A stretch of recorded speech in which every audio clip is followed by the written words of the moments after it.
15 तारीख का दिन शुक्रवार का अवसर है, सप्तमी तिथि है, 15 अगस्त है। भारतीयों के लिए बहुत विशेष दिवस है, स्वतंत्रता दिवस। इस दिन देश आज़ाद हुआ और ऐसे में हम उन स्वतंत्रता आज़ादी के दीवाने जो इस भारत की धरा पर जन्म लिए, उनके लिए उनके बलिदान को नमन करने का दिवस है, उनको याद करने का दिवस है, उनसे प्रेरणा लेने का दिवस है। भारतीय संस्कृति जो कहती है जननी जन्मभूमिश्च स्वर्गादि अपि गरीयसी, इसको अपने जीवन में उतारने की ज़रूरत है। आज देश बहुत विचित्र दौर से गुजर रहा है, आघात एक के बाद एक हो रहे हैं, लेकिन हम बहुत सारे लोग अभी भी अपने मनोमस्तिष्क में आज़ादी का नाजायज़ फ़ायदा उठाने की तरफ जाते दिखाई दे रहे हैं। कोशिश करें अपने समर्पण भाव को, इस देश को पहले देश सर्वोपरि मानते हुए कार्य करने का प्रयास करें, वो बहुत अच्छा रहेगा।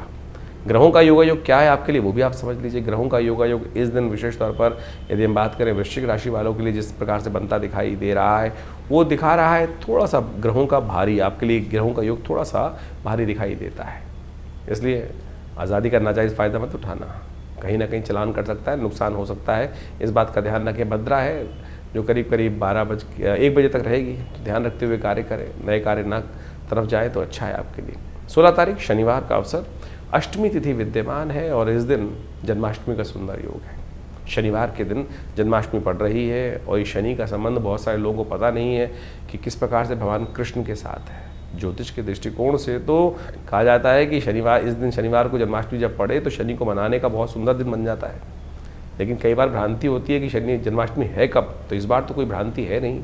संपूर्ण प्रकार से तिथियों का निर्णय देखें तो बड़े स्मार्ट हों, चाहे वैष्णव हों, चाहे बहुत अलग अलग संप्रदाय के लोग हों, उनके लिए ये दिन बड़ा श्रेष्ठ बन रहा है। 16 अगस्त को इस बार जन्माष्टमी का सुंदर योग बन रहा है और जन्माष्टमी का योग ग्रहों के दृष्टिकोण से इस बार सबके लिए स्मार्ट वैष्णव सब लोग शनिवार को कोई मतभेद नहीं रहेगा। आमतौर पे बहुत सारे मतानुसार कई बार मतभेद उत्पन्न हो जाते हैं कि हमारे आचार्यों के अनुसार से इस योग में माना जाए, इस योग में माना जाए, लेकिन इस बार यदि पंचांग को देखा जाए तो बहुत सारे द्वंद्वों को करने की ज़रूरत ही नहीं है। अष्टमी उदया तिथि के रूप में विराजमान है 16 तारीख को, और उसके साथ साथ सुबह रात्रि के समय जिस वक्त भगवान का जन्म माना जाता है उस समय वृषभ लग्न भी उपस्थित हो ही जाएगी और साथ साथ चंद्रमा भी विशेष तौर पर यदि देखा जाए तो वृषभ राशि में ही उस दिन उच्च के विराजमान होकर रहेंगे।